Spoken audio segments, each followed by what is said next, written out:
Assalamualaikum warahmatullahi wabarakatuh. Jumpa lagi dalam pertemuan pertama ini pembelajaran sejarah Indonesia kelas 10 bersama saya Bu Ita.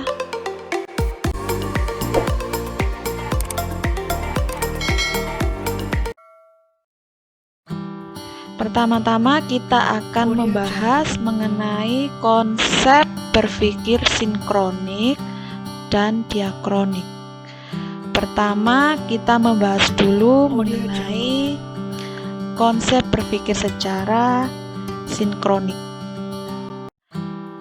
Konsep berpikir sinkronik merupakan cara berpikir peristiwa sejarah dengan segala aspeknya pada masa atau waktu tertentu dengan lebih mendalam.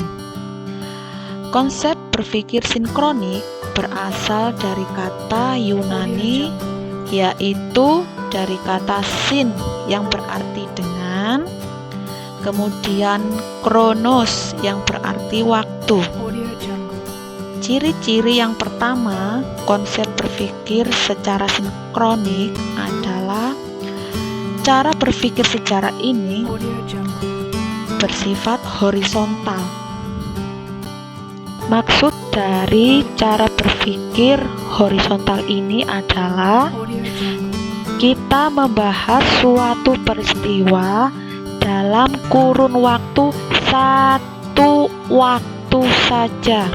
Misalkan kita membahas kurun waktu dalam tahun 1950 atau kurun waktu tertentu.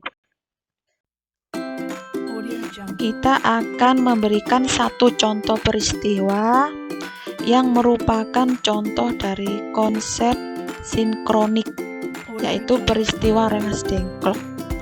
Kalau dilihat secara konsep sinkronik dalam peristiwa Rengas Dengklok, maka yang dibahas adalah peristiwa Rengas Dengklok saja. Tetapi peristiwa ini kita perlebar melalui bidang sosial yang lainnya. Maksudnya di sini adalah peristiwa Rengas Dengklok bisa diperlebar dengan mengaitkan peristiwa ini dengan bidang misalkan sosial, bidang politik, atau bidang ekonomi, ataupun bidang lainnya. Ciri yang kedua yaitu konsep berpikir sinkronik memiliki sifat kajian yang lebih serius dan mendalam. Artinya, melihat satu peristiwa saja tetapi dikaji lebih dalam dengan melihat dalam bidang lainnya, misalkan ekonomi, sosial, politik, dan lain-lain. Baiklah anak-anak, Bu Ita akan menjelaskan maksudnya Bu Ita tadi mengenai peristiwa Rengas Dengklok yang dikaitkan dengan ilmu sosial yang lainnya. Yang pertama yaitu ekonomi ya. Maksudnya di sini adalah peristiwa Rengas Dengklok dipilih kira-kira ada pengaruhnya tidak dengan kehidupan ekonomi masyarakat pada waktu itu. Contoh yang kedua yaitu bidang sosial. Maksudnya di sini adalah dalam peristiwa Rengas Dengklok yang terjadi apakah memiliki dampak yang sangat kuat terhadap masyarakat atau sosial pada saat peristiwa itu terjadi. Seperti itu. Contoh yang selanjutnya kita kaitkan dengan bidang politik. Maksudnya di sini adalah peristiwa Rengas Dengklok itu memiliki pengaruh yang kuat atau tidak dalam bidang politik pada waktu itu, yaitu politik bangsa Indonesia pada waktu itu, atau mungkin bidang politik yang lainnya. Maksudnya kenapa pada waktu perumusan Rengas Dengklok dipilih tempat di Rengas Dengklok, kenapa kok tidak dipilih di tempat yang lainnya, atau karena di tempat itu Rengas Dengklok memiliki kekuatan politik yang sangat kuat pada saat itu, seperti itu. Ciri yang selanjutnya, yang ketiga, mengenai sinkronik, yaitu konsep pemikiran sinkronik memiliki cakupan kajian lebih sempit. Ayo, maksudnya ini apa? Sempit dalam artinya itu apa? Sempit di sini dalam artian hanya membahas satu peristiwa saja dalam satu waktu. Misalkan yang sudah dicontohkan sebelumnya, yaitu peristiwa Rengas Dengklok pada tahun 1945.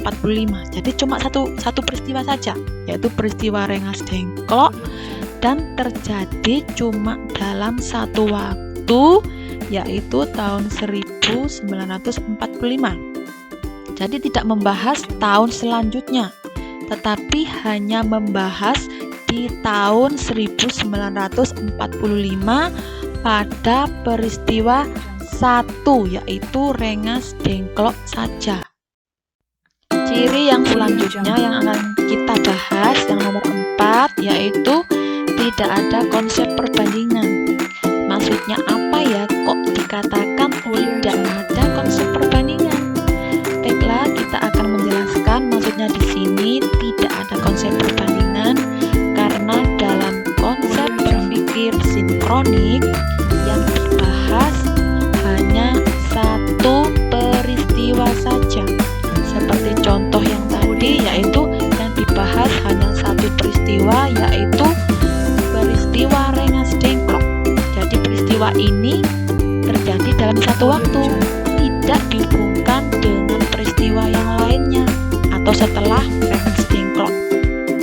Setelah itu kita akan bandingkan konsep berpikir yang satunya lagi. Ayo, apa yang tadi sudah dituliskan, yaitu konsep berpikir diakronik. Kita akan bandingkan. Kalau konsep berpikir diakronik di dua, karena dua atau lebih gitu kan.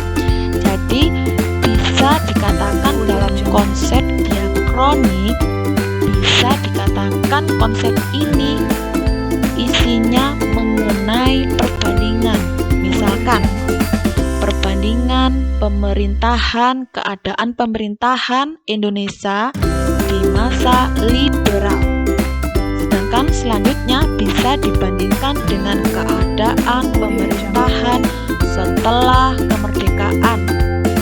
Juga bisa dikaitkan dengan keadaan pemerintahan setelah reformasi. Jadi ada perbandingan dari kurun waktu setelah kemerdekaan dibandingkan dengan kurun waktu setelah liberal. Bisa juga dibandingkan dengan kurun waktu setelah reformasi. Mari kita bandingkan dengan konsep berpikir secara diakronik. Contohnya dari peristiwa Rengas Dengklok, maka dari sini kita akan menghubungkan peristiwa Rengas Dengklok dengan peristiwa yang lain dalam kurun waktu yang berbeda. Misalkan dihubungkan dengan pembacaan teks yang terjadinya juga berbeda waktunya. Dari sini juga nantinya akan bisa dihubungkan lagi dengan peristiwa lain yang juga berbeda dalam kurun waktunya. Seperti itu. Baiklah anak-anakku, mari kita akan membahas konsep berpikir yang kedua, yaitu konsep berpikir diakronik. Diakronik berasal dari bahasa Latin dia, yang artinya melalui atau melampaui. Berikutnya chronicus, yang artinya adalah waktu. Baiklah anak-anakku, mari kita akan membahas mengenai pengertian konsep berpikir diakronik. Diakronik adalah konsep berpikir secara runtut, teratur, dan berkesinambungan, menekankan pada urutan waktu kejadian.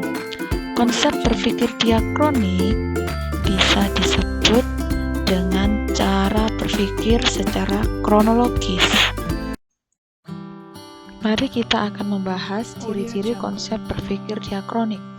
Yang pertama, bersifat vertikal, artinya menjelaskan proses suatu peristiwa dari awal hingga akhir. Jadi peristiwa yang dijelaskan adalah mulai dari peristiwa awal, peristiwa kedua, peristiwa ketiga, peristiwa keempat, dan seterusnya sampai berakhir. Ciri yang kedua yaitu cakupan kajian jauh lebih luas. Maksudnya, kajian yang diupas dari suatu peristiwa itu secara komplit, dari peristiwa awal, peristiwa selanjutnya sampai berakhir ke peristiwa yang paling akhir. Ciri yang ketiga yaitu memiliki sifat historis atau komparatif.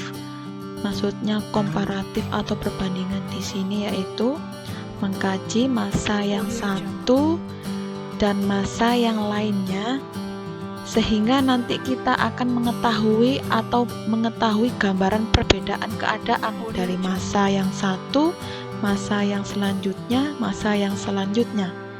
Makanya dari sini disebut memiliki sifat perbandingan atau komparatif. Baiklah anak-anakku, untuk tugas buat kalian secara individu yaitu berikan sedikitnya 3 contoh dari konsep berpikir secara diakronik dan sinkronik, dan juga pastikan tugas yang kalian buat masing-masing siswa itu tidak ada yang sama. Sekian dulu materi dari Ibu mengenai konsep berpikir diakronik dan sinkronik. Sekian dulu, wassalamualaikum warahmatullahi wabarakatuh.